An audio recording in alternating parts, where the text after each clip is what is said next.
Jadi booster ini merupakan salah satu upaya kita untuk melindungi masyarakat agar tidak terlalu berat sakitnya apabila terkena subvarian baru ini ya.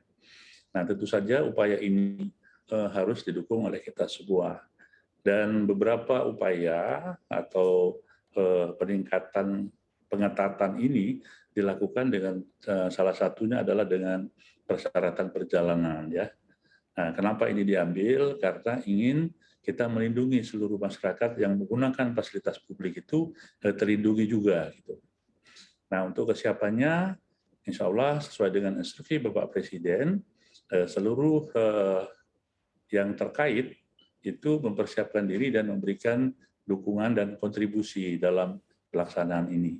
Nah, untuk vaksin, insya Allah sudah disiapkan dan dengan cukup, kemudian sudah menggerakkan seluruh berbagai pihak yang terkait, ya TNI, Polri, swasta, kemudian perguruan tinggi, media, dan seterusnya.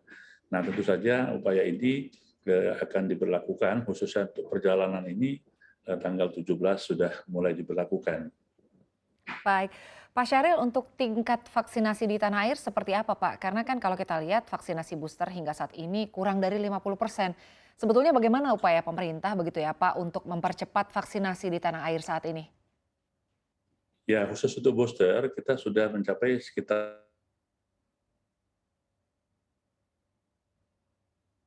Pak syarat Syahril? dari WHO. Ya. Ya. Nah, tentu saja kekurangan ini 25% di bulan Juli dan Agustus ini harus kita kejar supaya booster ini menjadi suatu persyaratan sekaligus untuk melindungi kita semua. Dan tentu saja berbagai upaya seperti halnya persyaratan perjalanan, kemudian di tingkat-tingkat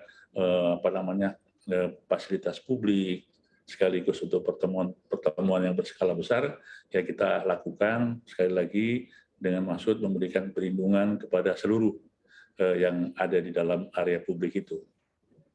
Baik, Pak Syahril untuk stok vaksin di tanah air saat ini seperti apa Pak? Dan juga sebetulnya apa sih Pak yang menjadi kendala begitu ya bagi pemerintah begitu dalam pemberian vaksin saat ini?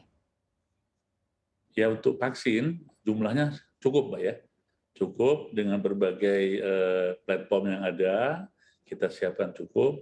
Nah, beberapa kendala yang ada seperti kita ketahui yang beredar di masyarakat yaitu adanya kekurang disiplinan lagi dan keengganan masyarakat untuk dilakukan vaksin karena merasa kita sudah terkendali, kemudian kasus yang menurun pada saat itu ya. Tetapi saat ini itu kita harus waspada betul karena adanya kenaikan kasus, terutama di 5 provinsi, kemudian adanya subvarian baru, yaitu BA4, BA5, yang tentu saja kita tidak boleh terlena lagi atau kita lalai karena protokol kesehatan dan vaksin ini menjadi satu kesatuan untuk melindungi kita bersama gitu, Pak. Baik, Pak ini kan kalau kita lihat kasus COVID-19 saat ini kan naik lagi begitu ya Pak dan diperkirakan akan terus meningkat begitu hingga akhir bulan nanti. Sebetulnya strategi pemerintah seperti apa Pak untuk mencegah hal ini terjadi? Betul. Jadi adanya kenaikan di pertengahan Juni yang lalu, tetapi di akhir ini naik turunnya itu kadang-kadang naik, kadang-kadang turun, Pak ya. Jadi tanggal 7 kemarin sampai 2.800, tetapi untuk saat ini turun sampai ke 2.400 lagi. Yang kedua, kita juga harus melihat ada variabel yang lain atau faktor indikator yang lain untuk dilihat kenaikan kasus ini, yaitu angka yang dirawat di rumah sakit atau hospitalisasi, yang kedua positivity rate, yang ketiga adalah angka kematian. Nah, untuk ketiga angka ini masih terkendali, Pak ya. Tetapi bagaimanapun, dengan kenaikan kasus ini, dengan positivity rate yang juga mulai menaik, maka kita harus betul-betul waspada dan kemudian kesiapan kita tadi ya, kita meningkatkan kembali pengetatan protokol terutama pakai masker. Bapak Presiden sudah menyampaikan, ayo kita memakai masker lagi baik di dalam maupun di luar ruangan. Itu dalam rangka untuk mengantisipasi naiknya kasus ini. Yang kedua, bagaimana kita meningkatkan vaksinasi ini. Jadi dua hal ini yang menjadi prioritas kita bersama, yaitu pengetatan protokol, yang kedua adalah bagaimana meningkatkan cakupan vaksinasi, baik 1, 2 maupun yang booster. Baik. Pak Syahril, ini kan 99% warga Indonesia disebut sudah punya antibodi begitu ya Pak, dan akan kebal terhadap COVID-19. Sebetulnya apakah ini berarti Indonesia sudah mencapai herd immunity atau justru bisa terancam gelombang COVID-19 varian baru Pak?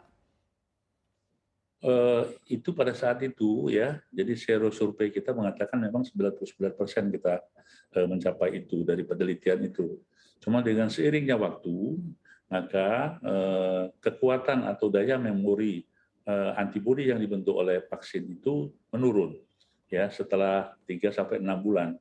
Sehingga kita memerlukan dosis booster untuk itu.